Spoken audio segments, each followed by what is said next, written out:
క్రీస్తునందున్న ప్రియులకు ప్రేమతో వందనాలు తెలియజేయుచున్నాను. జూలై నెల 27వ తేదీ 2025. ఈరోజు దేవుడు మనకు చేస్తున్న వాగ్దానం ఏమిటనగా, కీర్తనల గ్రంథము 25వ కీర్తన 12వ చరణం. యెహోవా యందు భయభక్తులు గలవాడెవడో వాడు కోరుకొనవలసిన మార్గమును ఆయన వానికి బోధించును. ఆమెన్. నా ప్రియమైన సహోదరి సహోదరులారా, ఈ లోకంలో ఉదయం లేచింది మొదలు రాత్రి పడుకునేంత వరకు అనేక కార్యముల నిమిత్తమై మనం ప్రయాణం చేస్తూ ఉంటాం. మన జీవనోపాధి నిమిత్తమై, అనేక రకాల అవసరాల నిమిత్తమై అనేక పనులు చేయటానికి పూనుకుంటూ ఉంటాం. అయితే కొన్నిసార్లు మనం అనుకున్న పని సక్సెస్ కాదు. మనం అనుకున్నది అనుకున్నట్లుగా జరగదు. మనం ఒకటనుకుంటే ఫలితం మరొకలా ఉంటుంది.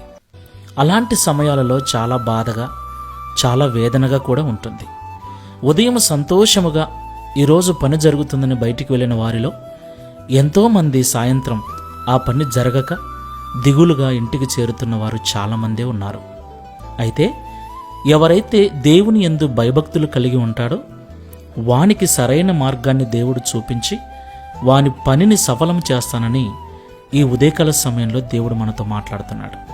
కాబట్టి మాటలు వింటున్న ప్రియ సహోదరి సహోదరులారా, ప్రార్థనాపూర్వకంగా మన పనులను దేవునికి అప్పగించుదాం.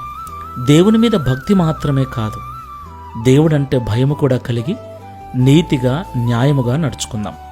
అప్పుడు సరైన మార్గాన్ని దేవుడు మనకు ఉపదేశించి సరైన పని సరిగ్గా చేయనట్లుగా జ్ఞానం అనుగ్రహించి మనల్ని ఆశీర్వదిస్తాడు.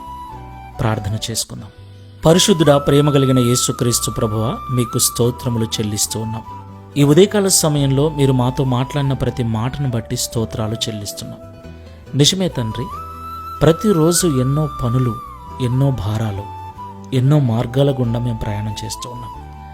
అయితే చాలాసార్లు విజయానికి బదులు అపజయం, అనుకున్నది అనుకున్నట్లుగా జరగకపోవటం, సంతోషంగా వెళ్ళిన మేము బాధపడుకుంటూ తిరిగి ఇండ్లు చేరటం, ఇది మా జీవితంలో పరిపాటైంది ప్రభువా. ప్రతిదినం మేము ప్రార్థనాపూర్వకంగా మా ప్రయాణాన్ని కొనసాగిస్తున్నప్పటికీ మా పనులు విఫలమైపోతూ ఉన్నాయి. దీనికి కారణం నీ యందు భయము లేకపోవటమని ఈ ఉదయకాల సమయంలో మాతో మాట్లాడినందుకు స్తోత్రాలు. ఈ ప్రార్థనలో ఏకీభిస్తున్న మేమందరము కూడా ఇక మీదట ప్రార్థనతో దినమును ప్రారంభించటం, ప్రార్థనతో పనిని ప్రారంభించటం, ప్రార్థనతో ప్రయాణాన్ని ప్రారంభించటంతో పాటు మీ యందు భయము కలిగి నీతిగా, న్యాయంగా నడుచుకున్నటకు సహాయం చేయమని, తద్వారా సరైన నిర్ణయం తీసుకున్నట్లు సరైన మార్గంలో నడిపించి మా పనులను సఫలం చేసి మీ నామాన్ని మహిమపరచుకునమని, ఈ దిన వాగ్దానమును మా అందరి జీవితంలో నెరవేర్చమని యేసు నామములో ప్రార్థిస్తున్నాము తండ్రి. Amen. Praise the lord. God bless you.